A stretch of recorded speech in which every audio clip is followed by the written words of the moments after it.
छोटे से शहर गोरखपुर की तंग गलियों में हर सुबह सूरज की पहली किरणों के साथ एक ठेले की आवाज गूंजती थी। टमाटर ले लो, आलू ले लो।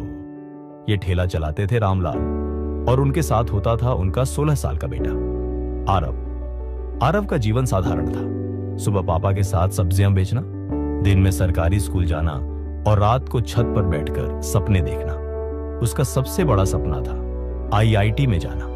लेकिन एक सब्जी वाले का बेटा जिसे ठीक से ट्यूशन भी नसीब नहीं, क्या वाकई आईआईटी तक पहुंच सकता है? एक दिन स्कूल में एक प्रोफेसर ने बताया कि आईआईटी की कोचिंग क्लासेस शहर के कोने में खुली है, जहां फ्री में तैयारी करवाई जाती है अगर बच्चा एंट्रेंस क्लियर कर ले। आरव की आंखों में चमक आ गई। वो जानता था यही मौका है जिससे उसकी दुनिया बदल सकती है। वो घर आया और बोला, पापा मुझे कोचिंग का टेस्ट देना है। पापा ने थका चेहरा ऊपर उठाया, बेटा हमारे पास इतना टाइम और पैसा नहीं। तू सुबह सब्जी बेचने नहीं जाएगा तो दुकान कौन संभालेगा? आरव चुप हो गया, लेकिन सपने नहीं मरे। कई दिनों तक उसने कोई बात नहीं की। वो खुद से लड़ रहा था। क्या वाकई उसके जैसे किसी के लिए बड़ा सपना देखना सही है? उसे लगता था सपने अमीरों के होते हैं, गरीबों को तो बस गुजारा करना होता है। एक रात जब बिजली नहीं थी और पूरा मोहल्ला अंधेरे में था, आरव छत पर लेटा आसमान देख रहा था। उसने मन ही मन कहा, अगर चांद सबके लिए है तो सपने भी सबके हो सकते हैं। अगले दिन स्कूल में नई मैथ्स टीचर आई, अनुष्का मैम। उन्होंने आरव की कॉपी देखकर कहा, तुम्हारा कॉन्सेप्ट बहुत क्लियर है। क्या तुमने कोचिंग के लिए अप्लाई किया?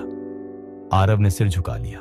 घर की हालत ऐसी नहीं है मैम। अनुष्का मैम मुस्कुराई, तुम्हारी मेहनत देखकर मैं तुम्हें खुद गाइड करूंगी। शाम को लाइब्रेरी आ जाना। और यहीं से शुरू हुआ उसका असली सफर। लाइब्रेरी की लकड़ी की बेंच, पसीने से भीगी शर्ट और अधूरी नींद। लेकिन आरव डटा रहा। रोज सब्जी बेचने के बाद वो लाइब्रेरी में रात 9 बजे तक पढ़ता। शुरुआत में दिक्कत हुई, किताबें समझ नहीं आती, आंखें थक जाती। लेकिन वो खुद से बस एक बात कहता, अगर अब हार गया तो फिर कभी जीत नहीं पाऊंगा। 3 महीने बाद कोचिंग के एंट्रेंस का रिजल्ट आया। आरव सेलेक्ट हो गया था। उस दिन पहली बार उसके पापा की आंखों में आंसू थे, गर्व के आंसू।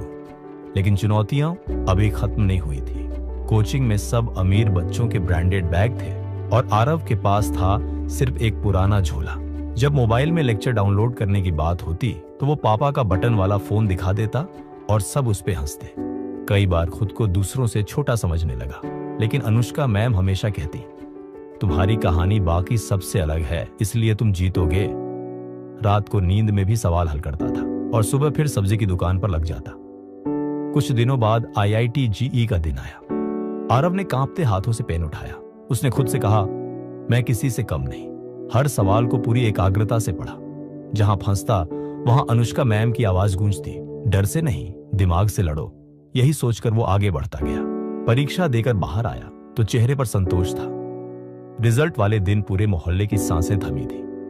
और फिर मोबाइल पर मैसेज आया, ऑल इंडिया रैंक 432। पापा की आंखों में आंसू थे। उन्होंने आरव को गले लगाकर कहा, बेटा तूने हमारा नाम रोशन कर दिया। आरव को आईआईटी बॉम्बे में एडमिशन मिला। पहली बार हवाई जहाज में बैठा और जब क्लास में प्रोफेसर ने पूछा कौन कौन टॉप 500 से है तो उसने गर्व से हाथ उठाया। वहां वो उन बच्चों के साथ बैठा जिनके पास दुनिया की हर सुविधा थी, लेकिन उसके पास था जज्बा, संघर्ष और सपने। 4 साल बाद आरव ने एक नामी टेक कंपनी में नौकरी पाली। लेकिन उसने फैसला किया वो गोरखपुर लौटेगा। वहीं एक कोचिंग खोलकर उन बच्चों को पढ़ाएगा जिनके पास साधन नहीं पर सपना है। अब वो आरव नहीं, आरव सर बन चुका था। उसके पास महंगी गाड़ी थी, लेकिन वो अब भी सब्जी वालों के बच्चों को गले लगाता, क्योंकि वो जानता था कि सपनों की कोई जात, हैसियत या रेट नहीं होती। हर नए बैच में वो एक बात जरूर कहता, मैं ठेले वाले का बेटा हूं। अगर मैं कर सकता हूं तो तुम भी कर सकते हो, बस कभी हार मत मानना। अब आरव के पापा सुबह सब्जी नहीं बेचते। पूरा मोहल्ला कहता है, ये देखो हमारा लड़का जिसने गोरखपुर का नाम ऊंचा किया। आरव की कहानी इंटरनेट पर वायरल हो गई, the boy who never gave up. Moral, कभी हार मत मानो। हालात कितने भी मुश्किल क्यों ना हो, अगर सपना सच्चा है और इरादा मजबूत तो एक ठेले वाले का बेटा भी आईआईटी पहुंच सकता है।